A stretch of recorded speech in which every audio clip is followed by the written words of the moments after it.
WWE Saturday Night's Main Event, May 24th, 2025. Major news coming out of this show. As yes, there was a return of Cody Rhodes. There was also another shocking return, which we'll get to in a minute. But let's talk about the main event. It was WWE World Heavyweight Champion Jey Uso defending against Logan Paul. These guys got maybe 8 minutes to go out there and work. And what they did was, before the main event, there was a backstage segment with John Cena. And he came up to Jey and he said, it'd be a shame if your title run ended to a YouTuber. And that kind of set the scene. It set the tone for what you could expect. So fast forward, main event, Jey Uso's about to win the match. He goes for the 1, the 2, and all of a sudden Cena runs out, pulls the referee out of the ring, and proceeds to attack Jey Uso. Okay? Looked like Cena was going to screw over Jey. And then Cody Rhodes made his grand return. Now, he had not been seen on television since losing the WWE Championship to John Cena at WrestleMania 40. This proceeded for Cena to lay out John with the crossroads. Uso went over Logan. Then after the match, Cody Rhodes grabbed the mic and said, "Hey, I'm back and I'm challenging you two," essentially saying, "I will see you at Money in the Bank in, I think it's July 12th, where it will be Cody Rhodes teaming up with our world heavyweight champion Jey Uso to take on Logan Paul and John Cena." What a duo. What an interesting match. Thank goodness they're keeping Travis Scott out of the situation for now. I could see them adding him into it. That's been a report, that's been a rumor, but yes, that is where we're going with this. I'm good with the match. I think it works. A lot of star power, a lot of talk, a lot of buzz, a lot of controversy, a lot of debate. I'm all for that. We'll see how it plays out. Well, let's start it off with a shocker. It was CM Punk and Sami Zayn teaming up against Bron Breakker and Seth Rollins. This was the opening contest of Saturday Night's Main Event, and they went 3 commercial breaks, and they were back and forth, and the babyfaces got it, and the heels got the advantages, back and forth, typical match, right? And then all of a sudden, there was a spot where Paul Heyman grabbed Sami Zayn's boot, and Sami Zayn got in Paul Heyman's face, and then in the corner, you see someone jump the barricade. And who was it? Who? It was Bronson Reed. Bronson Reed is now back. He took out CM Punk, crashing him through the barricade, and that allowed Bron Breakker off a distraction to get a spear on Sami Zayn. It was a major deal. And after the match, it was Bronson Reed hugging it out with Seth Rollins, and they held each other's hands up in unison and being a united front, and Punk grabbed a hold of Paul Heyman's foot and proceeded then to get beat down by the heels, and that is that. So now we know it is Bronson Reed. He is the third man in this faction. He is the third man to this new alliance, and I love it. Bronson Reed has been out the game since November of 2024. If you recall, he suffered, I believe, a broken ankle, broken foot. There was mixed reports at the time. And he was last seen in the War Games match. He suffered an injury there, and he missed out on a ton of time. Now, there is a little bit of backstory. Obviously, Seth Rollins Bron Breakker is in an alliance coming out of WrestleMania, aligning with Paul Heyman, and there is history between Rollins and Reed. They had a pretty good feud last year, and it really put Bronson on the map in WWE in his second run and really made him the monster that he is today. I love the pairing. I think it's good for him. I think it's actually exceptional for him. I think it's great for the other members of this group. I cannot say enough things about this booking decision and what WWE ended up doing here.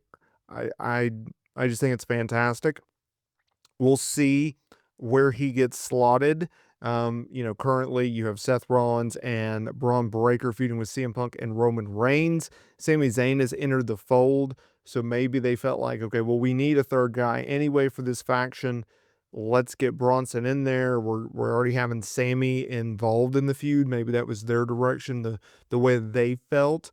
But either way, just fantastic booking. The match was simple. It was nothing to write home about. It was solid at best, but it was all building towards, the the return of Bronson, and at the end of the day, that's all you could ask for. Zelina Vega retained the women's U.S. title over Chelsea Green. This match maybe went 5 minutes. It was nothing of note. The finish was cool. The only other highlight was a power bomb off the apron that Zelina took. Yeah, so it was Zelina going over with the code red off the middle rope. I think we just put this match on here just because it was only the third women's Saturday Night's main event match in history. One being the very first, and the other being Rhea Ripley, I think against Nia Jax earlier this year. Someone will correct me if I'm wrong, but I believe that's the case. Don't know why this match was on here, but we'll take it. I would assume it was just a situation in which they felt like they needed a women's match on the show, and they had this. But at least these two got to be in the spot, even though, well, it was 5 minutes, and, well, you can't really tell any type of story in 5 minutes, but they did their best. John Cena, R-Truth, non-title match. So they kept it short. They kept it sweet. It was fun. It got to the point. It was exactly what it needed to do, and it didn't overstay its welcome. That is exactly what you wanted out of this match. This is exactly what WWE gave you in this match. So John Cena came out there, and honestly, he looked as good as ever because they kept it as clean as ever. Simple is sometimes always the best, right? So you had a situation in which John Cena went up against Truth. Truth was dressed up as Ron Cena, which I thought that was funny. He dressed like Cena, came out to his entrance like John Cena, and Truth, he got beat down in the beginning, but he made a comeback, and the fans were so invested in this match, so invested, and it made it fun. And there was a near fall after Truth hit a double A, and or an AA, excuse me, and then there was a moment where Cena got frustrated and he grabbed the title and he went to hit Truth with the title. And he said, "No, I'm not going to do that." Referee took the title, put the title away. And as he did so, Cena capitalized. He hit Truth with a low blow, ultimately hitting the AA for the 1, the 2, and the 3. And Cena went over. Now, after the match, he decided, well, why not get a little extra revenge for the annoyance, the aggravation? And he hit Truth in the face with the title belt. So that is that. This feud is over.